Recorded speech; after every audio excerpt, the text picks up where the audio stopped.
Halo semua, kami dari kelompok 2 ingin membahas proposal kami yaitu Rangi Kerang Kreasi. Jadi kelompok kami terdiri dari saya sendiri, Welwen, yang kedua itu Nurul Istiqomah, yang ketiga Selvianti, yang keempat Setiawan, yang terakhir Krisderi. Jadi pertama kita masuk bab pertama yaitu pendahuluan. Kita secara singkat saja. Kota Batam terkenal dengan hasil lautnya dengan berbagai produk turunan dari laut dapat ditemukan di berbagai penjuru kota. Salah satunya adalah gonggong.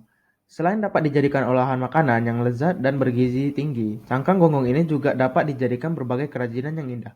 Banyaknya manfaat dari gonggong ini terutama dagingnya yang memiliki cukup banyak peminat.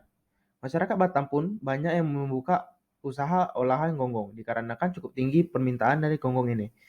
Cangkang yang tidak dipakai pun semakin banyak yang dapat mencemari lingkungan jika dibiarkan begitu saja. Selanjutnya itu rumusan masalah. Yang pertama itu apa itu rangi atau kerang kreasi. Yang kedua, bagaimana pembuatan rangi kerang kreasi menjadi bunga hias mini. Selanjutnya tujuan program itu yang pertama mengurangi pencemaran dari cangkang kerang dikarenakan banyaknya permintaan olahan gonggong. Yang kedua, membuat produk dari cangkang kerang gonggong. Yang ketiga, meningkatkan keberlanjutan yang aman dan eco-friendly pada hiasan bunga mini. Yang terakhir, manfaat melatih kreativitas inovasi baru bagi penulis, memberi alternatif dalam memanfaatkan limbah cangkang gonggong khususnya di daerah Kota Batam. Yang ketiga, mengurangi risiko berbahayanya akibat menumpuknya limbah cangkang gonggong yang tidak terolah. 4. Menghasilkan produk yang murah dan ramah lingkungan. Nah, sekarang kita masuk ke bahan-bahan dan alat pembuatan bunga mini cangkang gonggong ini.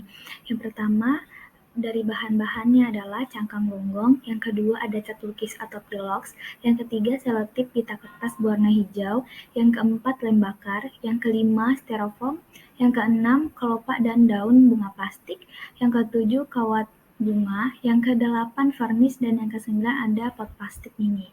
Nah, kemudian alat-alat untuk pembuatan bunga mini cangkang gonggong ini adalah yang pertama lem tembak, yang kedua kuas jika kita menggunakan cat lukis, yang ketiga datang atau gunting kawat, yang keempat ada gergaji besi, dan yang kelima ada cutter.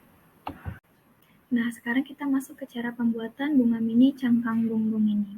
Yang pertama, kita harus membersihkan cangkang gonggong tersebut dan melubangi bawah cangkang dengan menggunakan gergaji besi.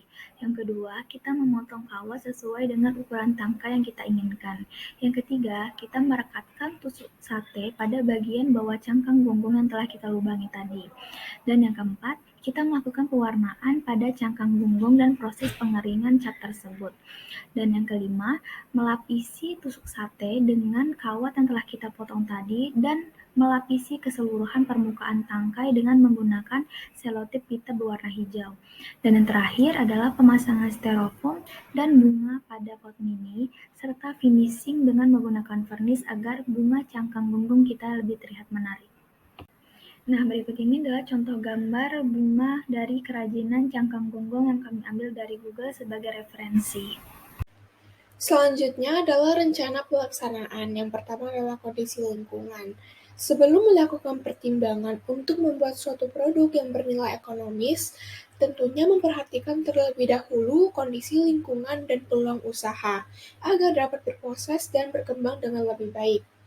Nah, seperti yang diketahui dari kondisi lingkungannya, Kota Batam ini cukup banyak usaha olahan gonggong, yang nantinya akan menghasilkan limbah cangkang gonggong yang banyak peminatnya.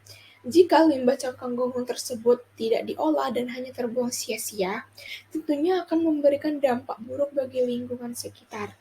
Hal ini menjadi salah satu kerugian yang seharusnya dapat dihindari dan diatasi. Nah, dari sini kami penulis ikut serta dalam pelestarian lingkungan. Nah, dengan mengolah limbah cangkang gonggong ini agar dapat menghasilkan nilai jual. Selanjutnya yang kedua adalah peluang pasar. Target penjualan hiasan bunga mini cangkang gonggong ini adalah para wisatawan lokal maupun wisatawan asing yang akan atau sedang berkunjung ke Kota Batam ini. Untuk penentuan lokasinya, sudah direncanakan pada tempat-tempat wisata yang ramai dikunjungi tentunya, sehingga wisatawan dapat dengan mudah melihat kreasi gonggong yang telah dibuat. Yang terakhir adalah promosi. Untuk mempromosikan produk, Kami melakukannya dengan media online dan offline. Nah, untuk promosi via online-nya dengan memanfaatkan media sosial seperti Instagram, Facebook, dan juga WhatsApp. Nah, untuk promosi offline-nya, kami melakukannya dengan membagikan brosur pada tempat-tempat atau destinasi yang ramai pengunjung wisatawan lokal dan asingnya.